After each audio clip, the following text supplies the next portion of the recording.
नाशिक जिल्हा मध्यवर्ती सहकारी बँक कर्ज वसुली प्रकरणी सहाय्यक निबंधक सहकारी संस्था यांनी निर्गमित केलेल्या निकालानं मालमत्ता हक्कासंबंधीच्या महसुली दस्तऐवजात फेरफार घेण्यात आली आहे। परिणामी आत्तापर्यंत जवळपास 1500 शेतकऱ्यांच्या शेतजमिनीवरील भोगवट्याचा अधिकार संपुष्टात आलाय। त्यामुळे जिल्हा बँकेच्या बेकायदा व्याज आणि सक्तीच्या कर्जवसुली विरोधात शेतकरी संघटनेनं उच्च न्यायालयात याचिका दाखल केली आहे। या याचिकेवर येत्या 18 डिसेंबरला सुनावणी ठेवली असून त्यावेळी राज्य सहकारी बँक, नाबार्ड, सहकार खाते यांच्या अधिकाऱ्यांनाही उपस्थित राहावे लागणार असल्याची माहिती याचिकाकर्ते प्रकाश शिंदे यांनी दिली आहे। नाशिकच्या हुतात्मा स्मारकात झालेल्या पत्रकार परिषदेत ते बोलत होते।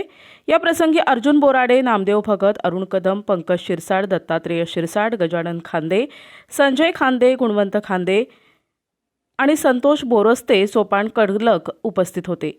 यावेळी शिंदे म्हणाले की जिल्हा बँकेच्या कर्जाच्या रकमा आणि जप्त केलेल्या संबंधित शेतजमिनीच्या किमती यात लक्षणीय तफावत आहे।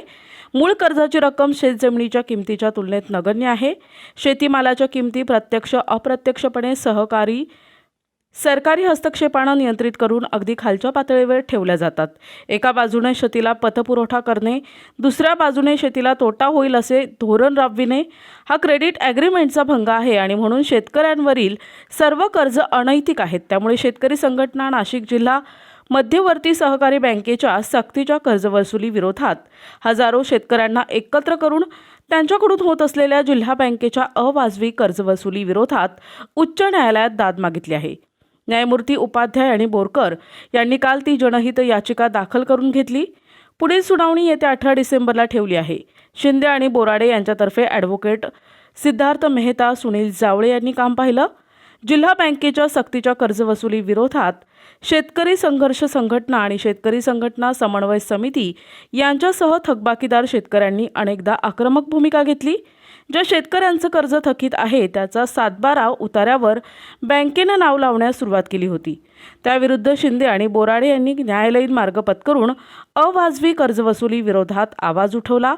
आता न्यायालयात जिल्हा बँकेसह सहकार खात्याचे अधिकारी कसा जबाब देतात याकडे सर्वांचंच लक्ष लागलंय। ग्रामीण भागामध्ये गेल्या 1.5-2 वर्षापासून नाशिक जिल्हा मध्यवर्ती सहकारी बँकेनं अमानुषपणे जाचक प्रकारची कर्जवसुली त्या ठिकाणी सुरू केली। चुकीच्या पद्धतीनं अवाजवी दरानं त्या ठिकाणी त्यांनी व्याज आकारलं आणि त्यामुळं शेतकरी त्या ठिकाणी हवालदिल झाला, कर्जाच्या विळख्यात सापडला व आत्महत्या करण्यास त्या ठिकाणी प्रवृत्त झाला। हे जेव्हा आमच्या लक्षात आलं तेव्हा मी प्रकाश बाळकृष्ण शिंदे, राहणार वलखेड तालुका दिंडोरी व अर्जुन तात्या बोराडे, राहणार तेरगाव तालुका निफाड व आमच्या सर्व इथं उपस्थित दिसत आहेत त्या सहकाऱ्यांनी त्या ठिकाणी नाशिक जिल्ह्याच्या ग्रामीण भागामध्ये गावोगाव जाऊन मिटिंगा घेतल्या आणि शेतकऱ्यांना सांगितलं की आपण कर्ज घेतलं म्हणजे गुन्हा नाही आणि अनेक शेतकऱ्यांना आम्ही आत्महत्या करण्यापासून रोखू शकलो याचं आम्हाला त्या ठिकाणी आत्मिक समाधान आहे। पण हे करीत असताना आमच्या असं लक्षात आलं की जिल्हा मध्यवर्ती बँकेनं अतिशय चुकीच्या पद्धतीनं 2004 साली जो RBIनं GR काढला होता त्याचा त्या ठिकाणी फॉलो न करता NPAची कन्सेप्ट तरतूद त्या ठिकाणी फॉलो न करता व्याजदर आकारला आणि म्हणून 4 लाख कर्ज घेतलं तर 40 लाखापर्यंत ते जाईपर्यंत सुद्धा व्याजदर आकारला। हे आमच्या लक्षात आल्यानंतर आम्ही इथं नाशिकचे जे आमचे ॲडव्होकेट सुनील जावळे आहे त्यांचं मार्गदर्शन घेतलं आणि मग मुंबई उच्च न्यायालयामध्ये आम्ही 1 महिन्यापूर्वी मी आणि अर्जुन तात्या बोराडे आम्ही जनहित याचिका त्या ठिकाणी दाखल केली। तिचं आज शेतकऱ्यांच्या सुदैवानं आज हिअरिंग ठेवलं। अतिशय गांभीर्यानं सर्व आपल्या उच्च न्यायालयाचे मुख्य न्यायमूर्ती व त्यांचे सहकारी न्यायाधीश यांच्या खंडपीठानं अतिशय गांभीर्यानं हा शेतकऱ्यांचा प्रश्न हाताळला। आज सुनावणी झाली आणि NDCC बँक, राज्य सरकारचं सहकार खातं, नाबार्ड, RBI, राज्य सहकारी बँक या सर्व संबंधितांना त्या ठिकाणी नोटीस दिली आणि 18 डिसेंबरला या सर्वांना त्या ठिकाणी कोर्टामध्ये उपस्थित राहण्याचं नोटीस त्या ठिकाणी कोर्टाने दिली। म्हणून सर्व जिल्ह्यातील शेतकऱ्यांमध्ये हे समजल्यानंतर अतिशय आनंदाचं वातावरण आहे। आमची मागणी अशी आहे की RBIच्या सर्क्युलरप्रमाणे 2004च्या जर 2 क्रॉप सीझन 2 हार्वेस्टिंग सीझनला जर तो शेतकरी ते कर्ज भरू शकला नाही, शॉर्ट टर्म कर्ज, पीक कर्ज, तर ते कर्ज त्या ठिकाणी NPA त्याला घोषित करण्यात जर आलं तर व्याजापासून त्याची त्या ठिकाणी व्याज त्याला लागणार नाही आणि शेतकऱ्याचा कर्जाचा आकडा इतका मोठ्या प्रमाणात फुगणार नाही, या पद्धतीचं आमचं म्हणणं आहे.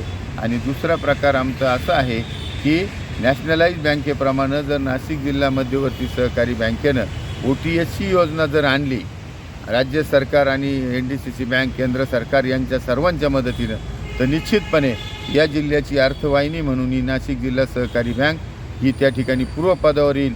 आणि हा 1-1.5 लाख शेतकरी हा जो विळख्यात सापडलेला आहे तो या कर्जाच्या विळख्यातून सुटून कुठंतरी निश्वास टाकील. नैसर्गिक आपत्ती, बाजारभाव या सगळ्या याला मेटाकुटीला आलेल्या शेतकऱ्यांना या ठिकाणी मी, माझे सर्व सहकारी हे गेल्या 1-1.5 वर्षापासून दिलासा देत आहोत. त्या आमचं जे काम आहे त्याला आज सुदैवानं अतिशय आमच्या दृष्टीने आनंदाचा क्षण आहे की आदरणीय उच्च न्यायालयाने, नामदार उच्च न्यायालयाने आमचं म्हणणं त्या ठिकाणी ऐकून घेऊन आमचं जनहित याचिका, जी शेतकऱ्यांसाठी जी याचिका आहे ती याचिका दाखल करून घेतली. त्याबद्दल आम्हाला सर्वांना अतिशय आनंद झालेला आहे. मान्य नामदार उच्च न्यायालय मुंबई येथे PIL पिटिशन नंबर 135/2024 ऑनरेबल हायकोर्टाने दाखल करून घेतले आणि प्रथमदर्शनी RBIचं 2004चा GR जो 2024पर्यंत अमेंडमेंट करून लागू झालेला आहे, त्यामध्ये प्रथमदर्शनी तथ्य असल्याने सदर PIL दाखल करून घेतलेली आहे. आणि सदर PIL ही माननीय शिंदेसाहेब आणि माननीय अर्जुन तात्या बोराडे साहेब यांनी समाजसेवा म्हणून समाजाच्या हितासाठी आणि शेतकऱ्यांच्या हितासाठी दाखल केलेली असून तिचे कामकाज आज रोजी प्रलंबित असून 18 तारखेला तिची हिअरिंग आणि सुनावणी ठेवण्यात आलेली आहे. आणि ऑनरेबल हायकोर्टाने त्या संदर्भात नोटिसा देखील इश्यू केलेल्या आहेत. याबाबत NDCC बँकेने ज्या पद्धतीने शिंदेसाहेबांनी आता प्रतिपादन केलं त्या पद्धतीने चुकीच्या पद्धतीने आणि बेकायदेशीरित्या कर्जासंदर्भातील वसुली चालू केली आणि सहकार कायद्यातील तरतुदींचा चुकीच्या पद्धतीने वापर केला. याबाबत ऑनरेबल कोर्टासमोर आम्ही NPA तरतुदी आणि OTS संदर्भात गेलेलो असून त्याबाबत 18 तारखेला सुनावणी होणार आहे. आणि शेतकऱ्यांमध्ये त्याबाबत सकारात्मक ऊर्जा एक प्रकारे निर्माण झालेली असून आज रोजी शेतकऱ्यांमध्ये समाधानाचं वातावरण आहे.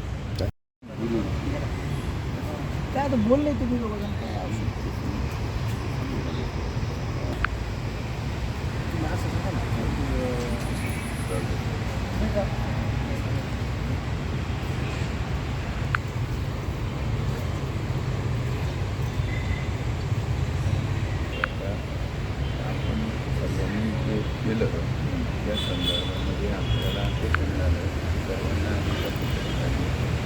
वातावरण आहे आणि असाच लढा आपल्याला.